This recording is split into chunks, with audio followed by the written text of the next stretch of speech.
E aí, beleza?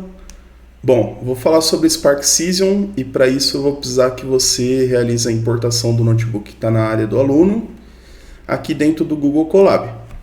E execute essas duas primeiras células que todas as aulas que a gente tiver vai precisar ser executado, que é para fazer a instalação do Spark. No caso eu já fiz aqui a instalação, então vou pular para a explicação. Então a gente tem o cluster e o cluster ele tem o driver program.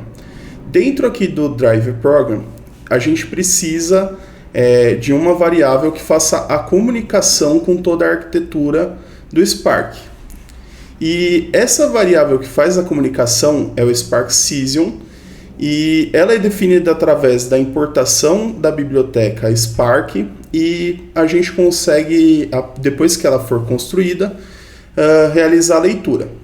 A gente consegue ver isso daqui melhor nesse desenho que eu preparei sobre a arquitetura do Spark, e aqui ele mostra sobre esse code flow, que tem muita semelhança entre um código e o outro. Quando a gente inicia um código Spark, a gente precisa fazer a importação de uma variável chamada Spark Cesium e realizar a construção desse objeto. E depois que a gente cria esse objeto, ela é a porta de entrada para a gente realizar a construção de um data frame. E ele pode ser feito a construção através de uma classe filha chamada read, e os métodos que tem dentro dela como CSV, Parquet ou Table. Ou a gente consegue já realizar, depois da construção dessa variável de ambiente, utilizando o método readDataFrame. Esse desenho aqui é um desenho um pouquinho complexo, onde eu vou explicar detalhadamente em cada evolução que tiver desse material.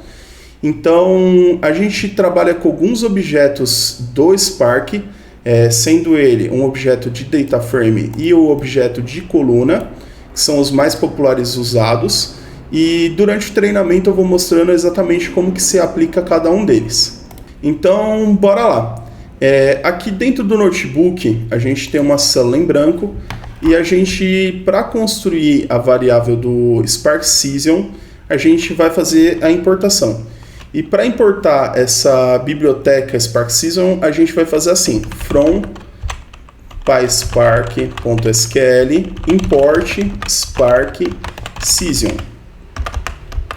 E aí a gente tem aqui dentro do nosso código, então, o Spark Cesium. E se a gente der um dir nele, e a gente consegue listar todos os atributos que tem dentro dessa variável. E um desses atributos é o builder, que é responsável pela construção da seção de conexão com o cluster. Então eu vou utilizar aqui ele, e se eu listar novamente aqui com o dir os atributos que tem dentro do retorno disso daqui, a gente vai ver que existe um método chamado getOrCreate, que quando a gente utilizar ele retorna para a gente a seção ativa ou constrói uma nova de comunicação com o cluster. E a gente consegue ver isso através aqui do help, e fecha aqui parênteses. Então a gente consegue ver que o método getOrCreate, ele é um método Spark Cesium, e ele pega a classe existente do Spark Cesium, ou se ela não existir, ela cria uma nova baseada nas opções passadas do Builder. E essas opções eu vou mostrar no avanço das próximas aulas, mas para a gente dar início e começar a fazer a leitura de data frames, já é o necessário. E para iniciar aqui, a gente vai aqui dentro da nossa célula, vai remover aqui o help, e vai criar uma variável chamada Spark que recebe a construção dessa seção. E essa variável aqui chamada Spark, ela é exatamente o que a gente viu aqui dentro dessa arquitetura, que ela é a variável de seção. E a partir dela a gente consegue acessar aqui o read, ou já direto o método readDataFrame para criar um data frame. Então a gente consegue ver isso fazendo dir Spark.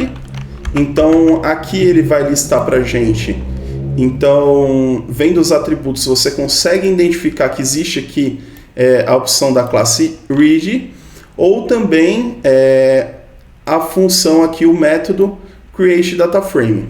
O Spark Season ele é muito útil no dia a dia e a gente usa em todos os notebooks ou códigos Spark que tiver transformação.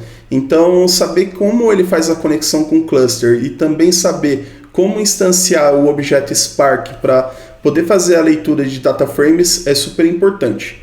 E nessa aula é só isso. Valeu!